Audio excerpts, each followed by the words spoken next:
What's up, guys? This is actually the very first video I'm doing at my shop today, and I'm going to be introducing my new daily driver, and also I'm going to be doing a quick engine oil change. It's first engine oil change since I purchased the vehicle. So let's just jump right in it, guys. I'm pretty excited to introduce you guys my new daily. I know a lot of you guys will like it, and a lot of you guys won't, due to the fact that I am coming from the EVA community. I think I might break a couple hearts, but it's all good. The new daily driver I got is reliable, good on gas, and it's somewhat quick. So yeah, guys, here it is, guys.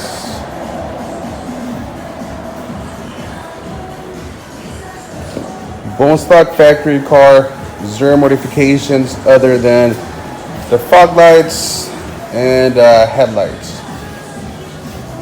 Couple little accents around the car, no big deal.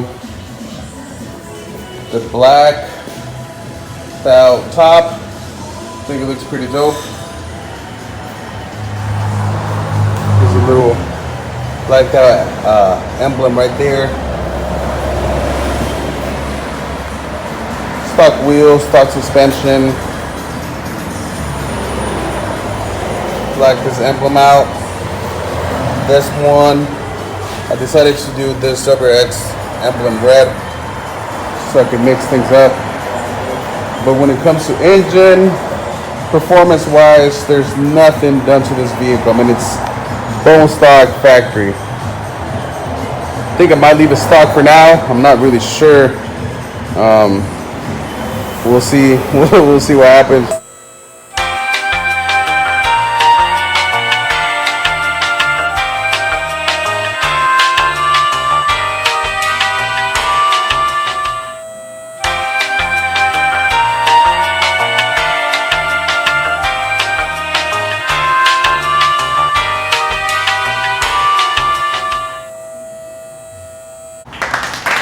So first things first, you gotta make sure the vehicle is completely secured. Thankfully, I have a band pack lift, and that helps so much. It makes things so much easier. But honestly, guys, if you don't have a lift, you gotta be careful. My dad witnessed a pretty bad, incident back in the early 2000s, where a guy was doing his engine oil change, and he just kind of like jacked it up a little bit, and he got really hurt. I mean, he got really hurt. So you guys be careful if you guys don't have a lift. But thankfully we have one here at the shop, so we're just gonna go ahead and knock it out. Guys, make sure everything is on points. I can't emphasize it enough. Even having a lift, things can go wrong. So make sure everything's aligned and properly stable. Here is the bolts. There we go. Here's the bolt that you guys need to take off. The tools you guys will be needing are a socket, and it's going to be a 14mm socket, and a basic simple ratchet. That's pretty much it. And this bolt has very minimum thread, so you guys be careful, because this thing comes out real fast, just like that. These things are not too big, so you guys got to be careful when it comes out to that. And Jesus, I'm not even sure when was the last time this dude changed the engine oil. It's only got 17,000 miles. He claimed he changed it 2,500 miles ago, so I don't know. We'll see. Actually, personally, it doesn't look that dark. I mean, it looks pretty average. We're just gonna wait for it to leak everything out, and yeah, stay tuned. So after you take the bolt that's underneath, you go ahead and bring the vehicle down to take off the fatty filter right here. And you're gonna need this for sure. This thing comes in very handy. There we go. You can see how tight it is. It's not too tight. It's yeah, it wasn't tight at all. Comes out pretty easy. You can also find this to Harbor Freight. And didn't have much oil. I thought it would be, all full of oil, but it's not much. There's a tip, guys. Whenever you guys take this one off, make sure you get a little bit of this oil off and put it on this one or you can just put them together and kind of just, you know, kind of mix it up. But always lube this thing up with a little bit of oil around the ring. So I decided to go with a Bosch engine oil filter.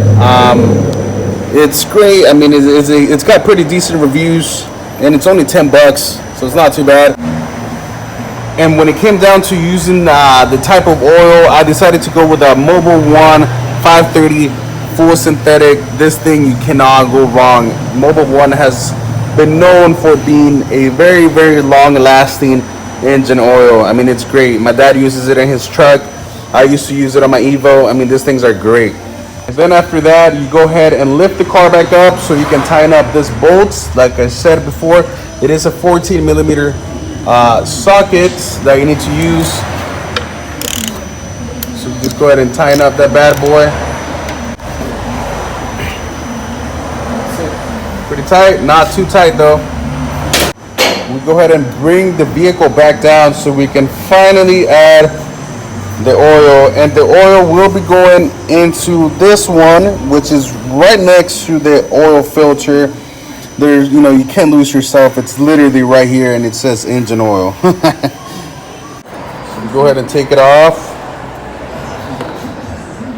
Make sure you always put it somewhere where you can actually see it. Believe it or not, it's happened a couple times where I wasn't able to find it. So make sure you put it in a very visual spot. And you go ahead and add the engine oil. And just so you guys know, when it comes to the 2015 to 2019 Subaru Wrx engines, 2.0 liter turbos, you need 5.1 quarts of oil. Guys, it's always pretty important to check the engine oil level after you guys pour the engine oil, and make sure it's at its right level. As you can tell right there, it's dead on the spot. And also, do not forget to check again once the vehicle is all the way down, everything's tightened up, and start the vehicle. And after that, check it once again and make sure the levels are on point. So it is time to start the car.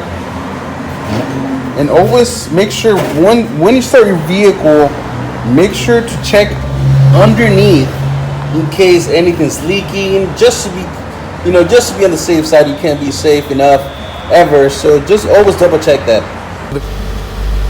All right, so the vehicle is on. Let's go. Everything's tight. So we come underneath, check that nothing's leaking. Nothing's leaking at all. We're all good to go.